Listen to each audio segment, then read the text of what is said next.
Assalamualaikum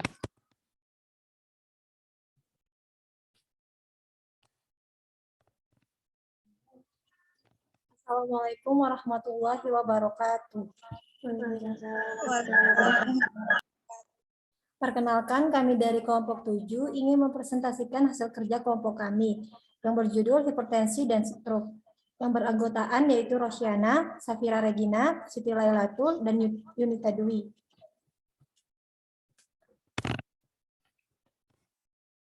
Definisi hipertensi.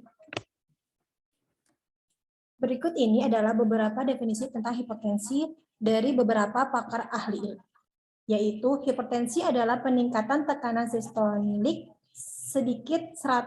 sedikitnya 140 mmHg dan diastolik sedikit 90 mmHg. Konsensus penata laksanaan hipertensi 2019. Hipertensi adalah suatu keadaan di mana tekanan darah menjadi naik karena gangguan pada pembuluh darah yang mengakibatkan suplai oksigen dan nutrisi terganggu sampai ke jaringan tubuh yang membutuhkannya. Menurut Welton 2018, secara garis besar hipertensi atau tekanan darah tinggi adalah peningkatan tekanan darah sistolik lebih dari 140 mmHg dan tekanan darah diastolik lebih dari 90 mmHg pada 2 kali pengukuran dengan selang waktu 5 menit dalam keadaan cukup istirahat atau tenang. Lebih lanjut, Kemenkes Republik Indonesia menjelaskan sampai saat ini hipertensi merupakan penyakit yang memiliki prevalensi tinggi sebesar 25,8% berdasarkan data Riskindeks tahun 2013 dan naik menjadi 34,1% berdasarkan data Riskindeks tahun 2018.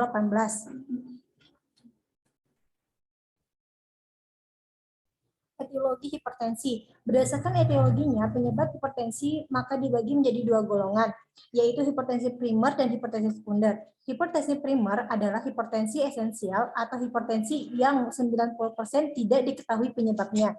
Beberapa faktor yang diduga berkaitan dengan berkembangnya hipertensi esensial diantaranya genetik, jenis kelamin dan usia, konsumsi tinggi garam atau kandungan lemak, berat badan, obesitas, gaya hidup merokok, dan konsumsi alkohol. Hipertensi sekunder. Hipertensi sekunder adalah jenis hipertensi yang diketahui penyebabnya.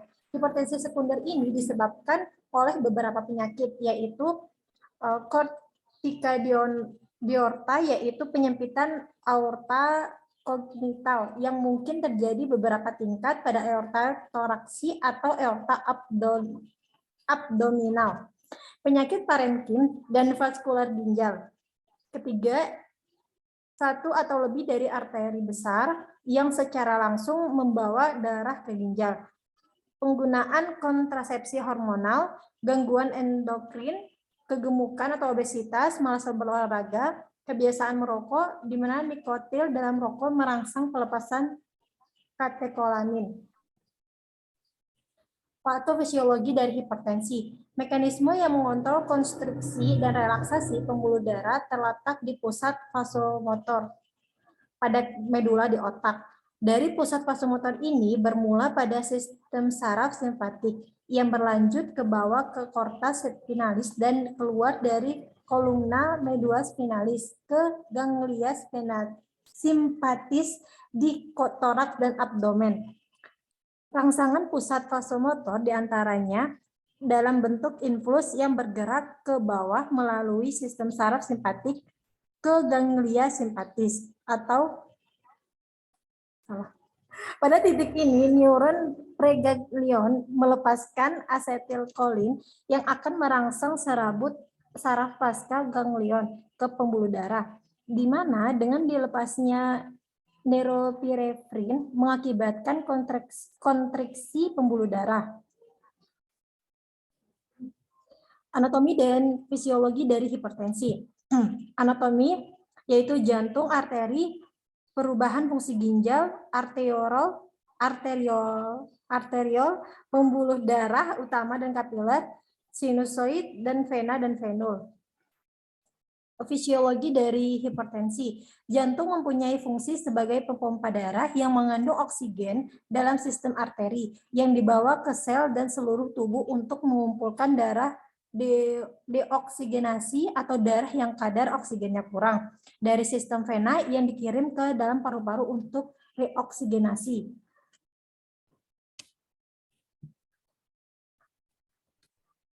Klasifikasi dari hipertensi. Diagnosis hipertensi ditegakkan bila TDS lebih dari 140 mmHg atau TDD lebih dari 90 mmHg pada pengukuran di klinik atau fasilitas layanan kesehatan. Sehingga berdasarkan pengukuran TDS dan TDD di klinik, maka pasien digolongkan menjadi sesuai dengan tabel berikut. Untuk memudahkan klinisi dan klasifikasi risiko hipertensi, jika saat bersamaan terjadi PGK, maka tabel 4 di bawah dapat dijadikan klasifikasi didapatkan risiko rendah atau sedang, dapat dilanjutkan dengan stratifikasi risiko lanjutan dengan sistem SCORE atau Systematic Coordinary Risk Evaluation. Pada individu dengan kategori risiko tinggi dan sangat tinggi, hipertensi dengan komorbidnya perlu langsung diobati. Diagnosis dari hipertensi. Pemeriksaan pasien hipertensi memiliki tujuan, yaitu untuk menilai gaya hidup dan faktor risiko kardiovaskular lainnya atau bersamaan gangguan yang mungkin mempengaruhi prognosis dan pedoman pengobatan. Untuk mengetahui penyebab tekanan darah tinggi, untuk menilai ada atau tidaknya kerusakan target organ dan penyakit kardiovaskular. Pemeriksaan pada hipertensi menurut konsensus penata laksanaan hipertensi 2019, yaitu riwayat penyakit, pemeriksaan fisik, pemeriksaan laboratorium, dan pemeriksaan tambahan. Gejala dan manifestasi klinis dari hipertensi. Gejala hipertensi biasanya tidak dirasakan sehingga penyakit ini disebut silent disease. Hipertensi sulit disadari karena tidak memiliki gejala khusus. Namun demikian, ada beberapa hal yang setidaknya dapat dijadikan indikator, sebab terkaitnya langsung dengan kondisi fisik. Gejala yang dimaksud adalah sakit kepala, pendarahan dari hidung, pusing, wajah kemerahan, dan kelelahan yang bisa saja terjadi baik pada penderita hipertensi maupun pada seseorang dengan tekanan darah yang normal. Jika hipertensinya berat atau menahun dan tidak diobati, bisa timbul gejala berikut, seperti sakit kepala, kelelahan, mual muntah, sesak nafas, gelisah, dan pandangan menjadi kabur yang terjadi karena adanya kerusakan pada otak, mata, jantung, dan ginjal. Pencegahan dari hipertensi. Makanan untuk menurunkan tekanan darah, konsumsilah makanan yang rendah lemak dan kaya akan serat seperti roti gandum dan beras merah. Kedua, berat badan mengurangi berat badan hanya beberapa kilo akan membuat perbedaan besar pada tekanan darah dan kesehatan secara keseluruhan. Olahraga untuk menurunkan tekanan darah dan menjaga jantung serta pembuluh darah dalam kondisi baik. Olahraga dan beraktivitas secara teratur perlu dilakukan. Terapi relaksasi. Tekanan darah bisa dikurangi dengan terapi relaksasi dan olahraga. Minuman keras. Resiko tekanan darah tinggi akan meningkat jika Anda mengkonsumsi minuman keras terlalu sering dan berlebihan. Merokok, seperti halnya tekanan darah tinggi, merokok bisa membuat arteri Anda menyempit. Merokok tidak menyebabkan tekanan darah tinggi secara langsung, tetapi membuat Anda berisiko lebih tinggi terkena serangan jantung dan stroke. Kafein, mengurangi konsumsi minuman seperti kopi, teh, cola, dan minuman berenergi lain yang mengandung banyak kafein. Terapi dari hipertensi. Salah satu pertimbangan untuk memulai terapi medikamentosa adalah nilai atau ambang tekanan darah. Pada konsensus penata laksanaan hipertensi per tahun 2016, disepakati bahwa target tekanan darah adalah kurang dari 140 sampai dengan 90 mmHg. Tidak tergantung pada jumlah penyakit penyerta dan nilai risiko kardiovaskularnya. Pada konsensus penata laksanaan hipertensi 2019 ini, disepakati target tekanan darah seperti tersentrum pada tabel 8 berikut. Strategi pengobatan yang dianjurkan pada panduan penata laksanaan hipertensi pada saat ini adalah dengan menggunakan terapi obat kombinasi pada sebagian besar pasien untuk mencapai tekanan darah sesuai target. Bila tersedia luas atau memungkinkan, maka dapat diberikan dalam bentuk pil tunggal berkombinasi atau single pill combination dengan tujuan untuk meningkatkan kepatuhan pasien terhadap golongan obat. Selanjutnya akan dilanjutkan dengan Rosyana.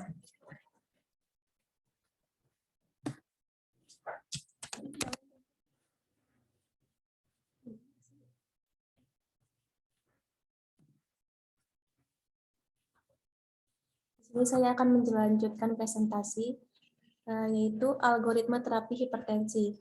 Algoritma farmakoterapi telah dikembangkan untuk memberikan rekomendasi praktis pengobatan hipertensi. Beberapa rekomendasi utama yaitu inhalasi pengobatan pada sebagian besar pasien dengan kombinasi dua obat, bila memungkinkan dalam bentuk SPC untuk meningkatkan kepatuhan pasien. Kombinasi dua obat yang sering digunakan adalah RAS blocker, yakni ACEI atau ARB dengan CCB atau diuretik. Kombinasi beta blocker dengan diuretik ataupun obat golongan lain dianjurkan bila ada indikasi spesifik, misalnya angina pasca IMA, gagal jantung, dan untuk kontrol denyut jantung. Pertimbangan monoterapi bagi pasien hipertensi derajat 1 dengan resiko rendah. TDS kurang dari 150 mmHg, pasien dengan tekanan darah normal tinggi dan beresiko sangat tinggi, pasien usia sangat lanjut 80 tahun atau ringkih. Penggunaan kombinasi 3 obat yang terdiri dari RAS blocker, ACI atau ARB, CCB, dan diuretik jika TD tidak terkontrol oleh kombinasi 2 obat. Penambahan spironolakton untuk pengobatan hipertensi resisten, kecuali ada kontraindikasi. Penambahan obat golongan lain pada kasus tertentu bila TD belum terkendali dengan kombinasi obat golongan di atas. Kombinasi 2 penghambat RAS tidak direkomendasikan.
Obat-obat untuk penata laksanaan hipertensi. 5 golongan obat antihipertensi utama yaitu yang rutin direkomendasikan yaitu ACEI, ARB, beta blocker, CCB, dan diuretik. Kontraindikasi pemberian obat antihipertensi tercantum pada tabel 9 yaitu seperti pada gambar di samping.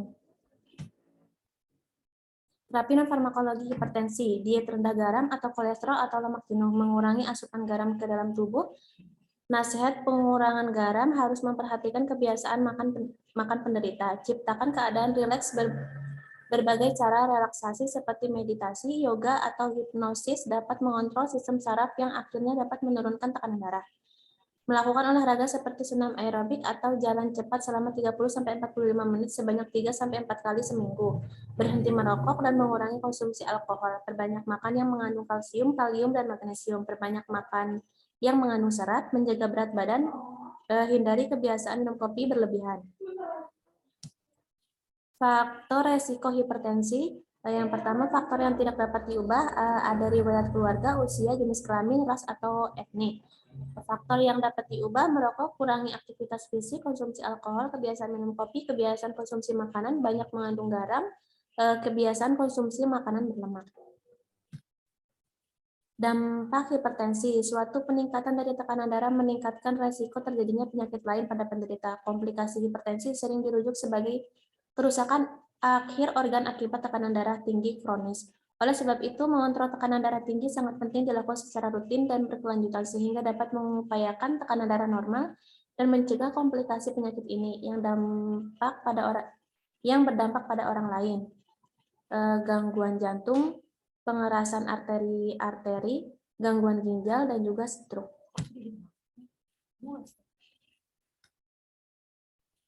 Definisi stroke.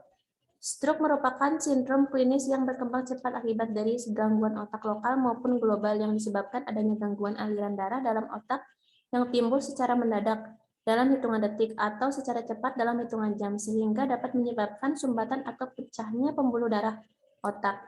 Stroke terjadi apabila pembuluh darah otak mengalami penyumbatan atau pecah dan berakibat sebagian otak tidak mendapatkan pasokan darah yang membawa oksigen sehingga dapat mengalami kematian sel atau jaringan. Stroke merupakan penyakit cerebrovaskuler atau pembuluh darah otak yang ditandai dengan gangguan fungsi otak karena adanya kerusakan atau kematian jaringan otak akibat berkurang atau tersumbatnya aliran darah dan oksigen ke otak. Epidemiologi stroke. Di seluruh dunia, stroke merupakan penyebab utama kedua kematian dan penyebab utama ketiga dari kecacatan stroke. Selama 4 dekade terakhir, kejadian stroke di negara-negara berpenghasilan rendah dan menengah memiliki lebih dari 2 kali lipat lebih besar negara yang berpenghasilan tinggi. Studi berbasis populasi berkaitan dengan insiden dan prevalensi stroke terdapat dari Asia Selatan, sebagian besar dari India. Perkiraan prevalensi stroke di India berkisar 44 sampai 843 per 100.000 population. Cerebrovascular accident atau CFA merupakan penyebab kematian kedua dan penyebab kecacatan ketiga di seluruh dunia. Secara global 70% stroke dan 87% kematian terkait stroke dan kecacatan tiap tahun terjadi di negara berpenghasilan rendah dan menengah. Lebih dari 4 dekade terakhir, insiden stroke di negara berpenghasilan rendah dan menengah meningkat 2 kali lipat. Sementara itu, negara dengan penghasilan tinggi, angka kejadian stroke turun sekitar 42%. Klasifikasi stroke. Stroke dibagi menjadi 2 tipe, yaitu iskemik dengan angka kejadian sebesar 87% dan hemoragik sebesar 13%. Klasifikasi penyakit stroke terdiri dari beberapa kategori, diantaranya ada berdasarkan kelainan patologis. Secara garis besar, stroke dibagi dalam 2 tipe, yaitu stroke iskemik disebut juga infark atau non-hemoragik disebabkan oleh gumpalan atau penyumbatan arteri yang menuju ke otak yang sebelumnya sudah mengalami aterosklerosis. Stroke iskemik terdiri dari 3 macam, yaitu stroke emboli 1/3, stroke trombosis 2/3, dan hipoperfusi stroke. Tipe kedua adalah stroke hemoragik, terjadi karena kerusakan atau pecahnya pembuluh darah di otak. Berdasarkan perdarahan dapat disebabkan karena hipertensi yang terjadi sangat lama dan aneurisma otak. Ada 2 macam stroke hemoragik, yaitu subarachnoid hemorrhage dan intracerebral hemorrhage. Yang pertama, stroke iskemik. Stroke iskemik terjadi ketika aliran darah arteri ke otak tersumbat. Arteri bertanggung jawab untuk mengalirkan darah agar dari jantung dan paru-paru membawa oksigen dan nutrisi ke otak. Jika arteri diblokir, sel-sel otak atau neuron tidak dapat membuat energi yang cukup dan akhirnya akan berhenti bekerja. Jika arteri tetap diblokir selama lebih dari beberapa menit, sel-sel otak bisa mati. Stroke iskemik dibagi menjadi trombosis, emboli, dan aterosklerosis. Stroke hemoragik. Stroke hemoragik 13% dari stroke, termasuk perdarahan subarachnoid, perdarahan intercerebral, dan hematoma subdural. Darah ini kerusakan parenkim otak jaringan di sekitarnya melalui massa efek dan neurotoksisitas komponen darah dan produk degradasi mereka. Perdarahan intracerebral, hasil dari pecahnya pembuluh intracerebral mengarah ke pengembangan dari hematoma dalam substansi otak. Perdarahan subarachno merupakan tanda-tanda disfungsi neurologis yang dapat berkembang yang dapat berkembang dengan tanda sakit kepala karena perdarahan ruang subarachnoid atau ruang antara membran arachnoid dan diameter dari otak atau sumsum tulang belakang. Dampak dari SAH adalah terjadinya cedera permanen pada SSP, sistem saraf pusat. Hematoma subdural mengacu pada penumpukan darah di bawah dura, bagian yang menutupi otak, dan disebabkan paling sering oleh trauma. Stroke hemoragik secara signifikan lebih mematikan dibanding stroke iskemik, dengan 30 hari kasus kematian yang 2-6 kali lebih tinggi.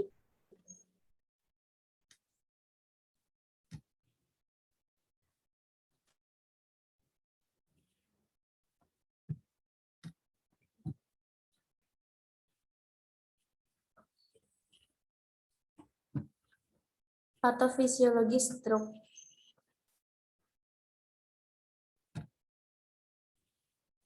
Patofisiologi stroke berbeda berdasarkan jenis stroke iskemik dan hemorganik, yaitu stroke iskemik infarks cerebri diawali dengan terjadinya penurunan cerebral blood flow yang menyebabkan suplai oksigen ke otak akan berkurang.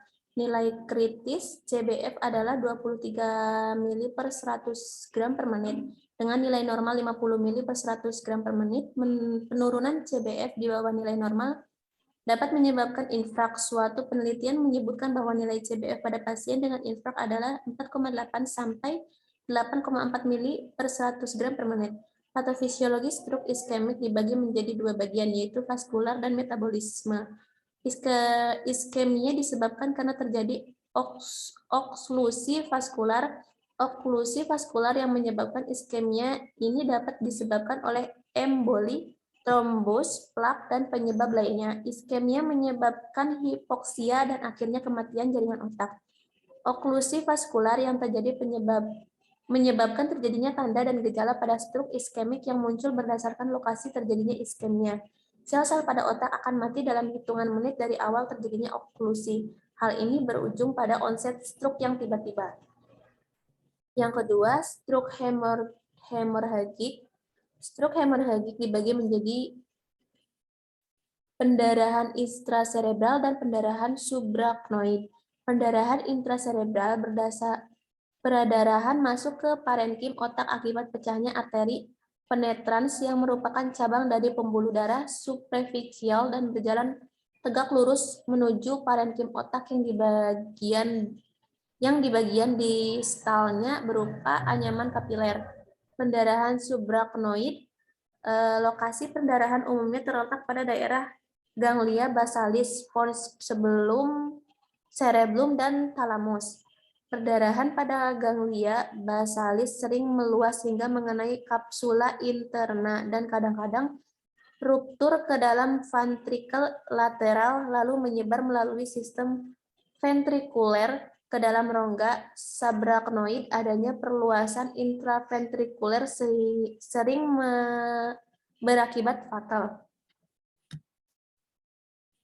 Faktor resiko. Faktor resiko stroke adalah faktor-faktor yang menjadi penyebab atau yang mendasari terjadinya stroke pada masing-masing individu. Menurut American Stroke Association, pemerkiraan bahwa 80% dari stroke dapat dicegah. Pengetahuan medis tentang faktor resiko stroke berdasarkan penelitian epidemiologi. Stroke berdampak terhadap sosioekonomi akibat disabilitas yang diakibatkannya. Berdasarkan AHA Guideline tahun 2013 menerangkan bahwa faktor resiko stroke diklasifikasikan menjadi dua, yaitu faktor yang dapat dimodifikasi dan faktor yang tidak dapat dimodifikasi. Di bawah ini akan dipaparkan beberapa faktor yang mempengaruhi terjadinya stroke. Yang pertama, faktor yang tidak dapat dimodifikasi, yaitu usia, jenis kelamin, ras, faktor genetik. Kemudian faktor yang dapat dimodifikasi ada hipertensi, merokok, diabetes, dislipidemia, obesitas. Penata laksanaan terapi stroke. Secara umum, penata laksanaan stroke dimulai dengan evaluasi dan diagnosis yang cepat karena therapeutic window stroke akut yang sangat pendek. Evaluasi juga harus dilakukan secara sistemik dan cermat yang meliputi anamnesis, pemeriksaan fisik, pemeriksaan neurologis, dan skala stroke.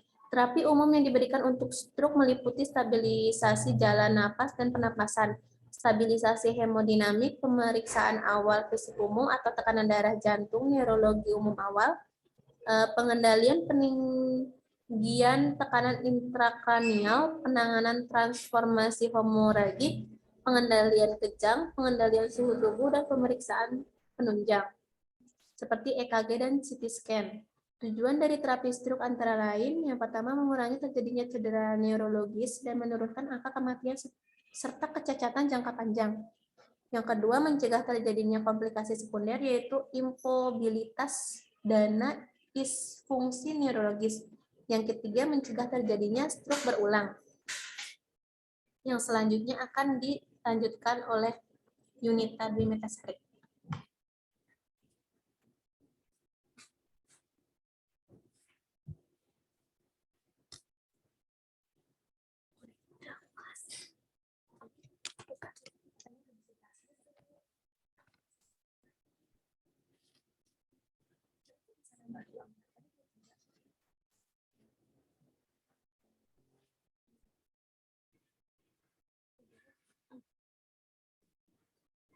Terapi khusus stroke iskemik. Strategi yang mungkin untuk mengatasi stroke iskemik adalah dengan melakukan manajemen faktor risiko dan perubahan gaya hidup seperti manajemen hipertensi, berhenti merokok, berolahraga secara teratur, melakukan diet, tidak mengkonsumsi alkohol, serta menghindari stres. Strategi pengobatan stroke iskemik secara luas dibagi menjadi dua kategori, yaitu neuroprotection untuk mencegah kematian saraf otak pada iskemik cerebral fase akut. Reperfusi yaitu memperbaiki aliran darah ke otak yang bertujuan untuk memperbaiki area iskemik dengan obat-obat antitrombotik. Pada pasien stroke, iskemik menunjukkan onset gejala dalam beberapa jam dan harus dievaluasi untuk terapi reperfusi.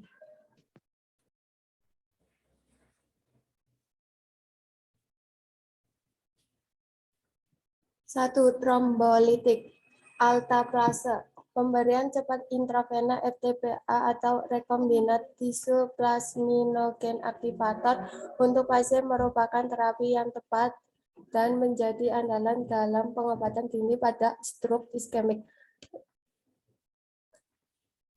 Restorasi aliran darah pada waktu yang tepat pada pasien stroke iskemik efektif dalam mengurangi morbiditas jangka panjang. Pasien yang diberikan intravena RTPA dalam waktu 4,5 jam onset stroke iskemik menunjukkan hasil yang baik pada 3-6 bulan setelah serangan.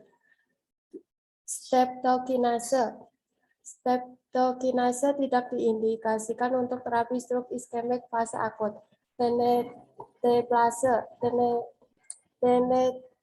Tenetaplase dibandingkan dengan alteplase dalam seeding awal terakhir untuk stroke iskemik akut. 2. Antiplatelet. Obat antiplatelet yang telah diakui FDA untuk mencegah kerusakan vaskular pada pasien stroke atau TIA atau aspirin kombinasi aspirin atau dipridamole, clopidogrel, dan diglotipin.